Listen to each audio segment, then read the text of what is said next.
Welcome to CNI Jerusalem Calling, your source for unfiltered Mideast talk radio. I'm your host today, Alison Weir, CNI board member and director of If Americans Knew. This show is a project of the CNI Foundation, the Council for the National Interest, which works for fair U.S. policies in the Middle East and fair discussion of those policies here in America. Find out more about us at our website, www.cnionline.org. Our guest on the show today, I'm very honored and excited to have, is Delinda Hanley. She is the news editor of the excellent magazine, The Washington Report on Middle East Affairs. This is an almost monthly magazine. It is, I feel, the best magazine to give Americans the information about the Middle East. It's been around, as I recall, for about 27 years. Through the years, Washington Report has not only reported factually and in-depth about the Middle East, and in particular about Israel-Palestine, it has also carried some of the most significant, thorough, and factual exposés on the power of the Israel lobby in the United States. Delinda Hanley has in some ways been with the Washington Report from its very beginnings because her father, a former Foreign Service officer, very highly regarded, Richard Curtis, was one of the co-founders of Washington Report. Delinda, I'm so glad to have you with us here today. I'm really pleased to be here, Allison. What an honor to have an interview with you. Thank you. Delinda, there's so much we can talk about today, and please feel free to jump in whenever I'm not asking questions that I should ask. But I think one of the things that would be good to start with is a little bit about the magazine itself. How is it different than other magazines? Maybe you could tell us a little bit about what it was like and what the motivation was to jump into something like magazine publishing. Not an easy field, especially for people that came from the Foreign Service background who might not have had a lot of experience with that, although I know your father was different in that I believe he was a former journalist. So if you could tell us a little bit about the history of the Washington Report, what motivated it, and what it's like working there now. Thank you. I'd be delighted to. It was started, our 28th anniversary is coming up next month, by 3 Foreign Service officers who had recently retired. One was British and 2 were American. Ambassador Henderson, I think he had been ambassador in UAE, and Ambassador Andrew Kilgore, who was an American ambassador who had been ambassador to Qatar, and then my father, Richard Curtis, who was in the public affairs part of the Foreign Service. And they retired and were real specialists on the Middle East from the British side and the American side, and they were totally fed up with our U.S. foreign policy. And as soon as they retired, they tried to start a magazine that would say the other side, the side that we don't hear in the mainstream press. And even 28 years ago, we were really only hearing one side of the Israel-Palestine issue and horrible stories from the Middle East instead of the good news from the Middle East. So they launched this magazine. It started out as a newsletter, and I think my mother combed letters to the editors from newspapers all around the country and contacted people who wrote really sensible letters and said, how would you like to subscribe to the Washington Report? And they contacted libraries and slowly built up a very, very big audience. A lot of people subscribe to the magazine now. Our subscribers have kept us going for almost 28 years. We publish our angels list. We call them our angels who they may subscribe for $29, but a lot of them add $100 to their subscription just so this magazine can find its way to every congressman, a lot of libraries, newsstands, bookstores. We really try to get our news available to Americans who are only used to seeing one-sided media in the Washington Post. Also, in those days, it was very hard to find books on the Middle East. So they started a bookstore that you could order. Very hard to find books, maybe most of them published in the United Kingdom in those days on the Middle East. Nowadays, you can find books on Amazon.com, but we still also have every really good book that we can find on our internet, MiddleEastBooks.com. Some of the most informative books on this issue I've found when I've visited your offices and looked at your library in person and then ordered them from your book club. It is just an excellent resource. We find a lot of new subscribers that way, too, because they find us when they do a search for books. We publish the magazine on top of our bookstore, which is in Adams Morgan on 18th Street. And now we're selling Palestinian handicrafts and pottery and embroidery and soap and olive oil. And we're trying to get people off the street to just come and look and see what's there. And then we'll give them a copy of the magazine, and they'll hopefully leave with a bag full of books. Anyway, it's another outreach that probably started at a bad time with the economy the way it is. But we're just trying to educate Americans on the Middle East. One thing that's very interesting about your magazine, when I think I first discovered it about 9 years ago, is that the people who started it and consistently write for it are people with very strong credentials, people that one would normally think were right in the very mainstream of the American establishment, people who were foreign service officers. Sometimes they are people that were high-level journalists with the American press, someone like Donald Neff, who was a senior editor at Time magazine. And yet, for some reason, the information that you have is not being published in the mainstream press or available from the usual establishment types of sources. You consistently demonstrate how the policies that the U.S. is taking are so often really counter to U.S. interests. It's interesting. Can you tell me a little bit about what's causing this kind of disconnect where a magazine such as yours should be the mainstream press and yet is not? And sadly, many people today don't know about it. Many of us respect it enormously, but so many people don't know about it. Can you sort of discuss the cause of that situation? That's a very good question, and we think we should be more well-known. I mean, if you do a search for U.S. aid to Israel on Google, our magazine comes up. And If Americans Knew is right there, too.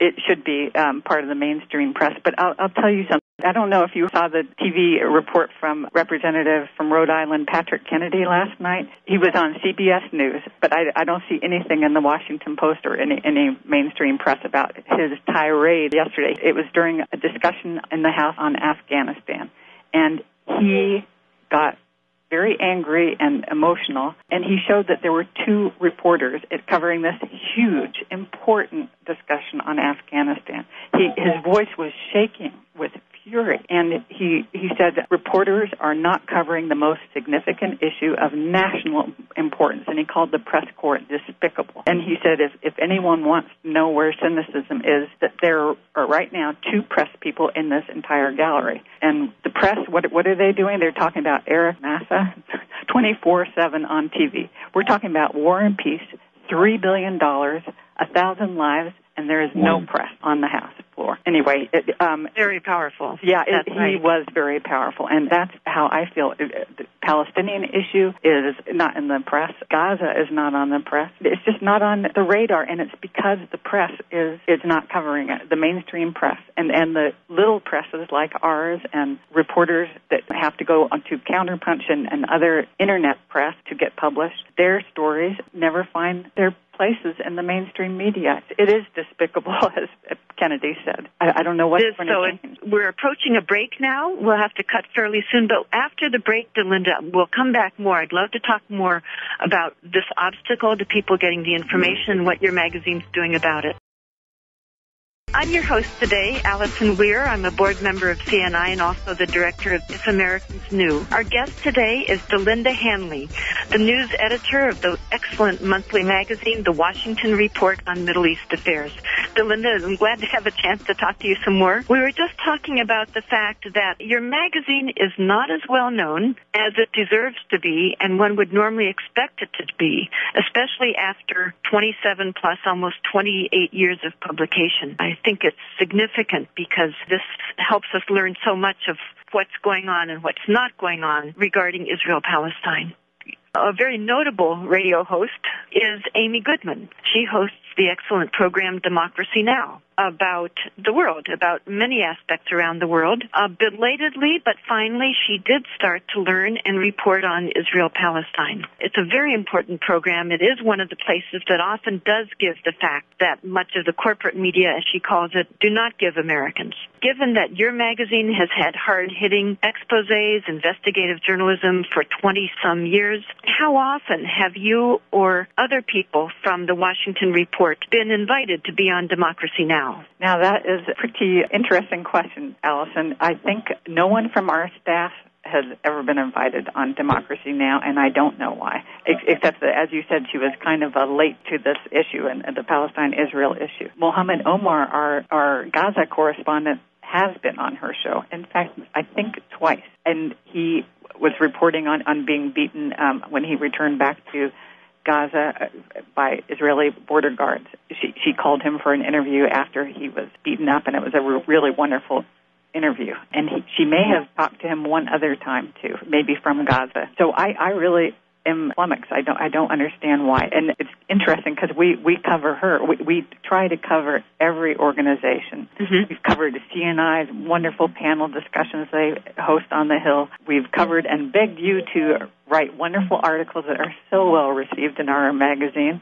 We really try to cover everyone who's focused on the Middle East because that's our purpose, really. We want to kind of be the glue that holds all the different organizations together, let people know what speakers are out there, who they can invite to their conferences, and that's part of our goal, really. Just to jump in, I think you have succeeded in that goal really wonderfully, that you do cover and include writers from very different backgrounds, very politically different backgrounds. You have people who are former Republican congressmen such as Paul Finley. Right. Then you have other people that would be considered quite a bit to the left of that position, all equally represented with really very factual analyses about the Middle East and about U.S. policies in your magazine, and have been doing this for many years. So it's astounding to me that you have not been on Democracy Now!, that Ambassador Andrew Kilgore, an excellent writer and really thorough analyst of this issue, I would have thought this would be the kind of pundit that would be valuable and would be on someplace like Democracy Now! Frequently.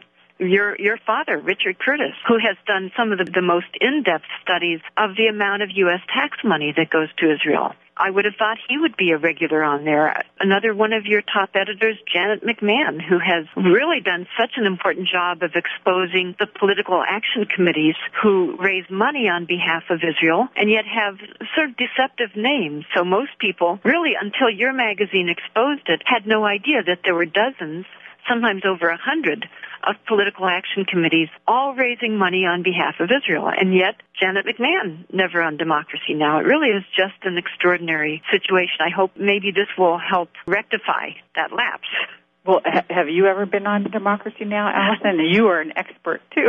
I was belated to this issue. Finally, 9 years ago, I began to learn about it, and in 9 years have worked on it enormously. I've written quite a few articles, sometimes for your magazine, which I'm always so proud to be in, Counterpunch, other places, and it's true. I've never been on Democracy Now! Either, even though, I do speak around the country, etc., so it's a little odd. Again, I've seen your magazine give very excellent coverage to Noam Chomsky, to Norman Finkelstein, who've done very valuable work. How often do they cite your magazine and refer people to your magazine as well? That's a good question.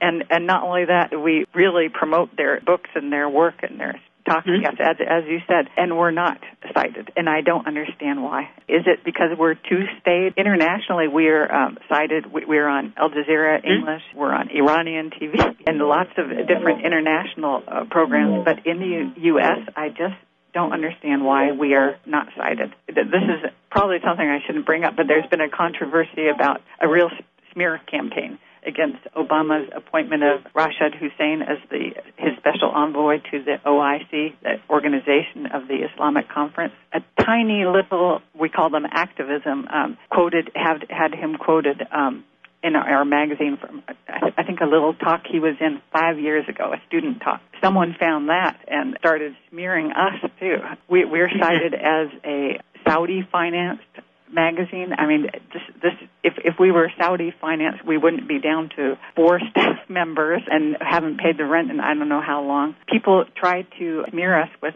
and yeah. Anyway, I'd love to be financed by the Saudi government. Well, it's very interesting because, as you say, when you look at who started your magazine, their life histories are very transparent. Your father served in World War II. It's a very American, very established, very, very highly respected people that are associated with your magazine. And yet attempting to demonize them and smear them in these ways is just bizarre, but sadly it's very typical of pro-Israel groups. We have David, I believe, is from Spencer, know what state that is. David, can you ask your question or give us the comment that you wanted to direct to Delinda?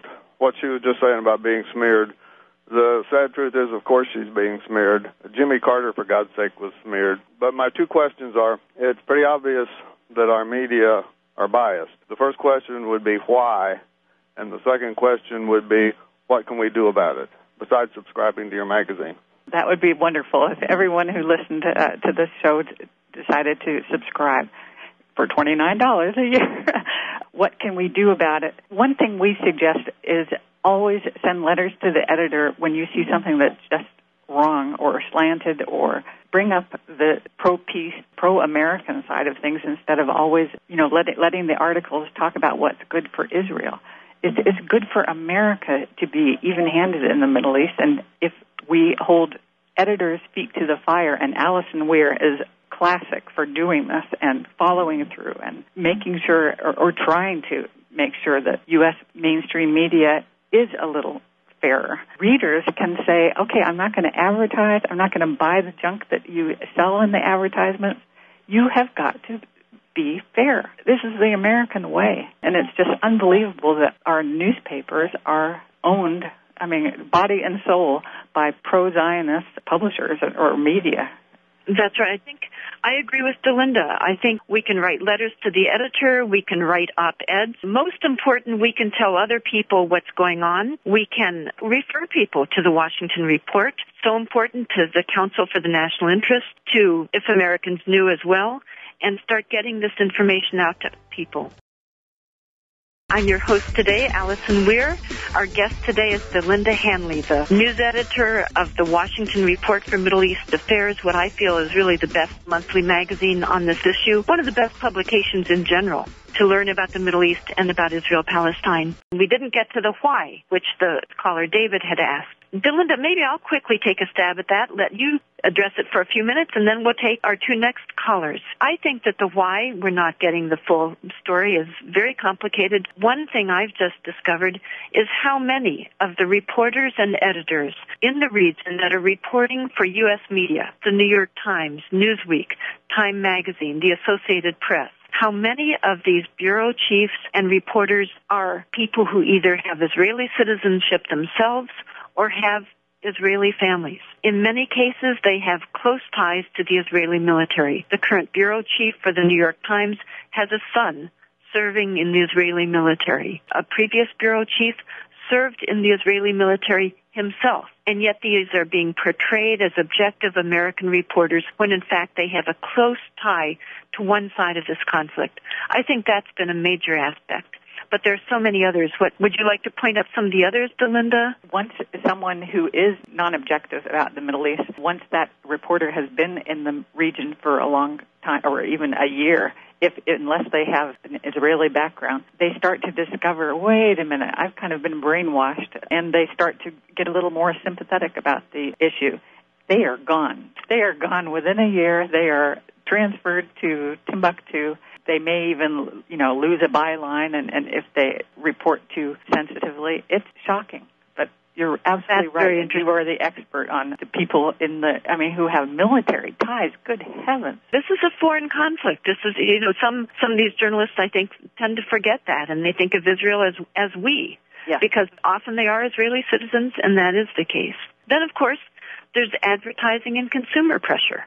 Many advertisers that do have ties to Israel will threaten and sometimes pull their advertising if the media start to report on it in a more honest, objective fashion. Consumer groups have boycotted it. The Israel lobby has organized major consumer boycotts of NPR, of all sorts of radio stations and newspapers who are not even close to pro-Palestinian, who are still very Israeli-centric in their coverage, but not sufficiently so, and so they are also targeted for boycotts and advertising cancellations. I think this economic pressure also plays a real role in what's going on.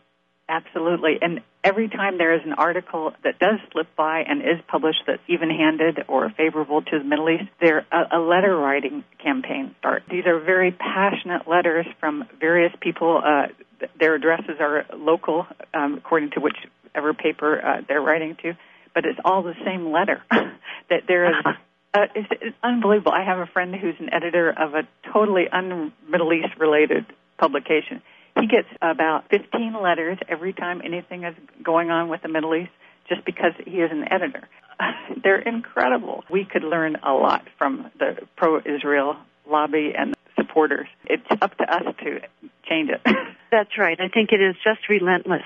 And most of us, I'm an example, you're not, but I'm an example of much of the American public has just not paid attention to it and have been totally unaware of it. We have a guest. Hello, Imad. I'm so glad to have you with us. It looks like you're from Northborough. Where is that? That's in Massachusetts. Oh, okay, great. What is your question for Delinda? Thank you. It's not a question.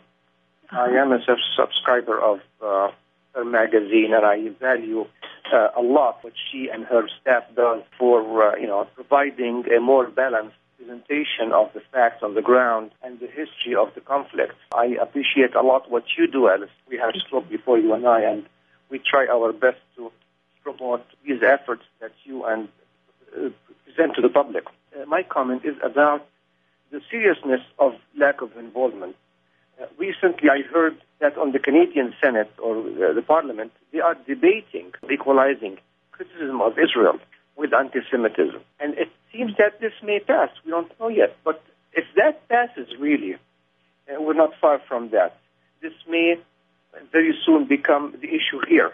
And if that is an issue here, that means you can criticize your own government, but you cannot criticize a foreign government. So far, the pressure that the pro-Israel lobby exerts on the public and the institutions is very clear, and the average person is not aware of that pressure. But if that pressure mounts up to that level, that will be really very serious and concerning.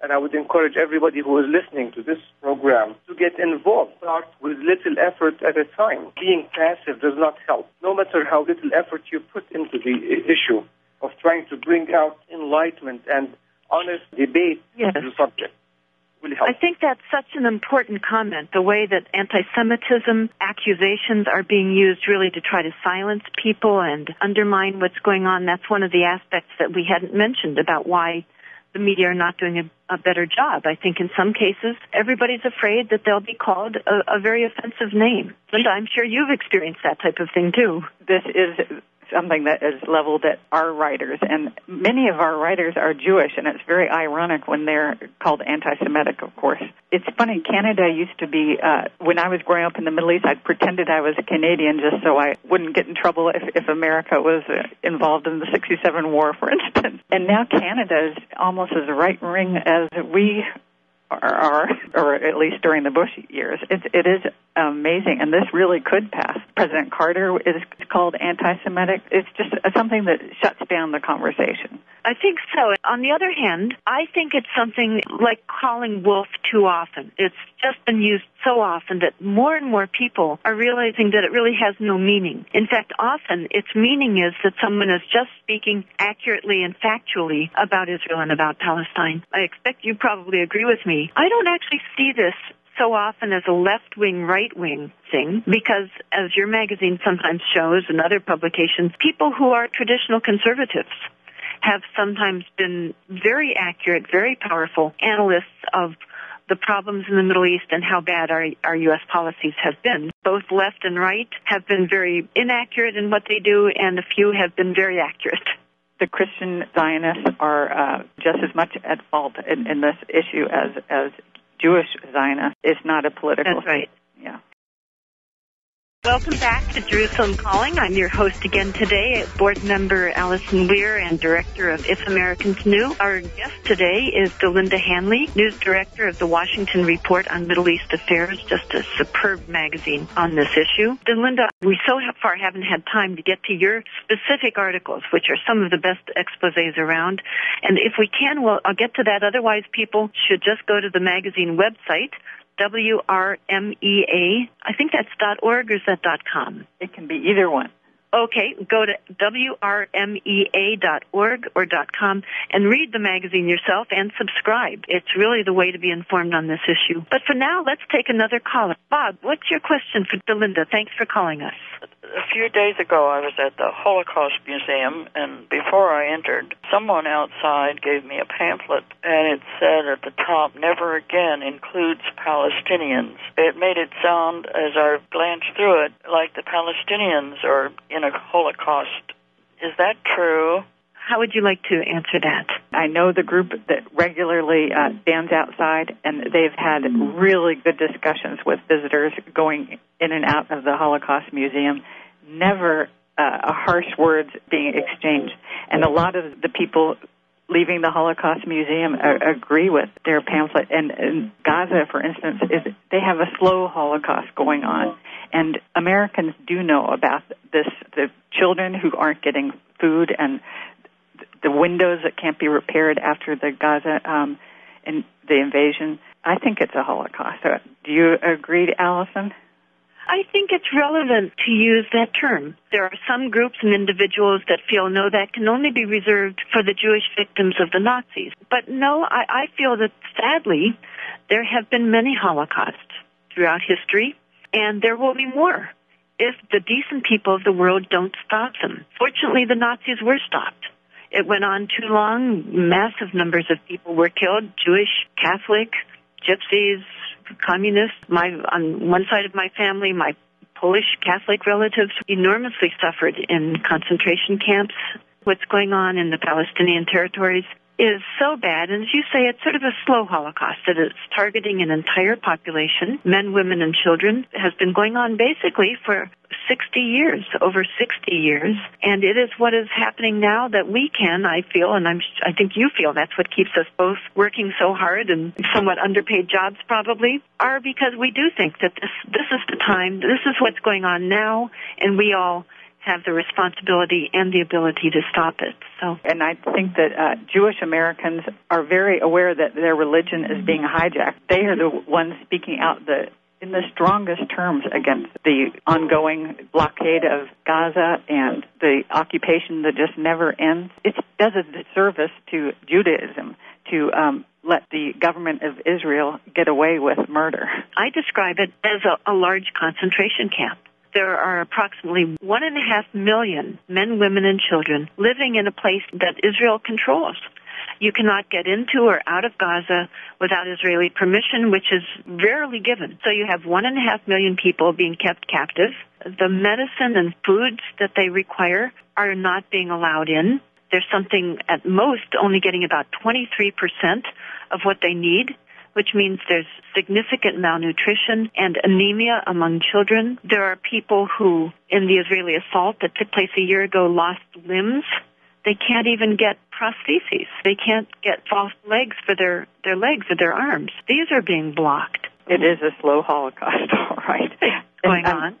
And I was very pleased to hear Anira's Bill Cochran describe Gaza. He's been there numerous times, and in our last issue, I wrote an article about what he said. And he said in Gaza, 15,000 homes were damaged or destroyed, and 1 year later, not one single family home has been rebuilt. We saw the disaster in Haiti and the world coming to Haiti's rescue, and people pouring tents and food and water and money in. And Gazans, people have forgotten, they're still living in rubble.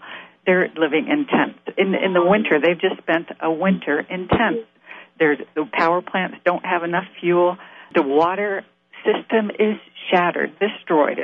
They're pumping untreated sewage right into the Mediterranean, and that can't be good for Israelis either. But they won't allow pipes in to repair the damage. It's shocking, and Americans are letting this man-made disaster go. It's unbelievable. I agree. I think that was such a good point, that this is not a natural disaster. This is not something where we should just go and collect money and send it to the poor Gazans, because, first of all, it's very difficult to get this aid into Gaza because it is being sealed off by Israel. What we can do, however, is this is a human-made political catastrophe, and we can actually stop it because this is a catastrophe being fueled by our tax money. We can actually say no. We can say that we are not going to allow our tax money to fund something that is preventing children from getting food and medicine, injured people from getting medical treatment and preventing people from rebuilding homes. I was in Gaza in July and saw entire neighborhoods that had been flattened. And as you say, the construction materials are just not being allowed back in so that they can rebuild their homes, their school. It's something we can do something about. And President Obama has asked for Israel to lift its border restrictions and let supplies in, and Israel thumbs its nose at our president. That's right. And across the board, they thumbed their nose at George Bush. They're thumbing their nose now at Barack Obama. Both parties get treated the same way because of the power of the lobby and because of the media not giving us the full information. I think as Americans we can do it. I encourage people to subscribe to the Washington Report for Middle East Affairs, to tell people about the website, WRMEA, which is the Washington Report, Council for the National Interest, CNI Online, CNIF. These are excellent websites. The website of If Americans Knew, which is ifamericansknew.org. It really will take all of us to remedy the situation, joining together across political lines, across ethnic lines, across religious and racial lines. We all have the obligation and the possibility to bring a better world and bring justice, and I think we can do that. So, Delinda, thank you so much for being on the show with us today, and thank you for your work at the excellent magazine that you edit. Thank you very much, and thank you for this opportunity. CNI does wonderful work, and so do you as If Americans Knew. Wonderful work, and so do you as If Americans Knew. Wonderful work, and so do you.